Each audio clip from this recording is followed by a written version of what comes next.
지금 검찰청이 없어진다, 법이 바뀐다 말들이 많은데요. 어려운 얘기는 싹 빼고 일반 국민들 관점에서 꼭 알아야 될 거, 쉬운 거 위주로 최대한 간단하게 한번 설명을 드려보도록 하겠습니다. 결론부터 말씀드리면 검찰이 없어지는 건 아닙니다. 다만 일단 명칭이 바뀌고 그와 관련한 법이 바뀌는 건데요. 수사는 경찰과 중수청이라는 새로 나온 기관에서, 그리고 기소는 이게 죄가 된다고 판단되는 경우에 판사한테 이렇게 넘기는 거를 말하는데, 그 기소하는 기관이 공소청이 되는 거죠. 그래서 여기 경찰 그대로 가잖아. 중수청, 공수처.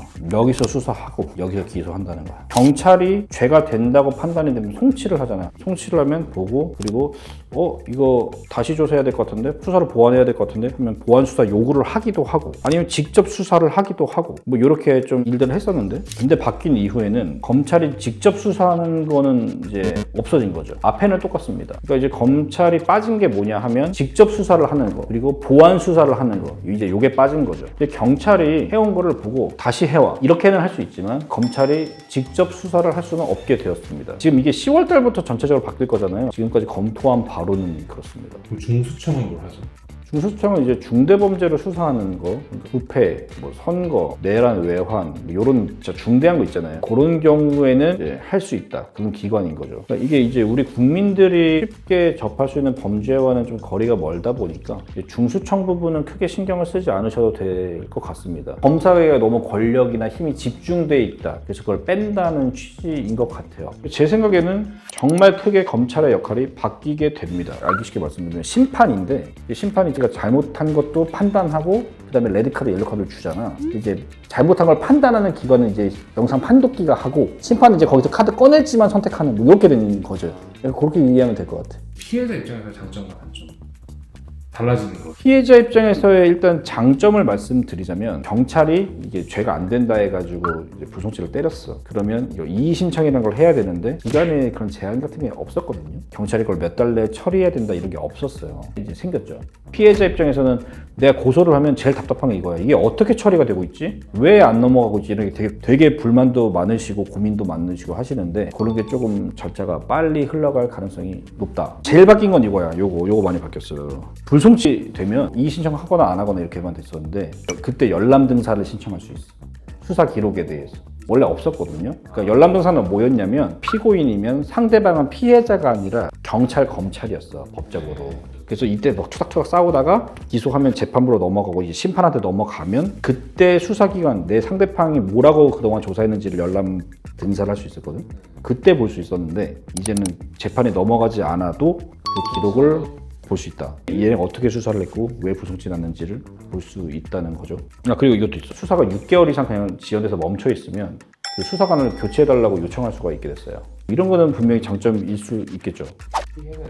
단점은 이제 내가 진짜로 범죄 피해를 당했다고 가정을 할게요. 근데 경찰이 뭐 이를 조사를 했는데 이게 범죄임을 못 밝혀냈어, 못 잡았어. 그 경우에 내가 이걸 어디 가서 이제 토로를 할 수 있는 게 돼야 되잖아요. 그런 장치가 이제 없어진 거죠. 이제 경찰과만 이렇게 해야 되는 거죠. 우리나라 경찰이 뭐 당연히 수사 열심히 해주시고 다 하겠지만, 만약에 경찰이 못 밝혀냈지만 검찰이 밝혀내가지고 유죄가 나오는 것도 분명히 있을 거란 말이죠. 이제 이런 경우에 이제 좀 피해자들이 피해를 볼 수도 있다. 뭐 이게 지금 시행되지가 않아서 예상만 해보는 건데, 해봐야 알겠죠.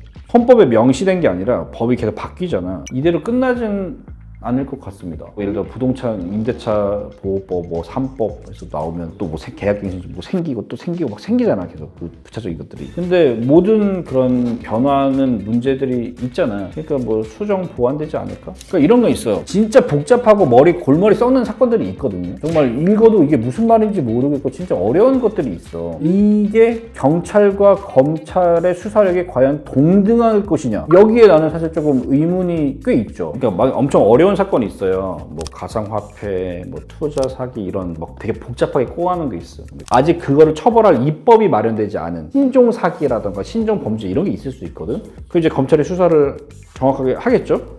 이런 식으로 되는 그 구조가 있었는데, 이제는 얘네는 이제 수사를 못 하는 거야. 다시 수사하시고. 경찰이 수사에 대한 양이 절대적인 양도 늘어나겠네.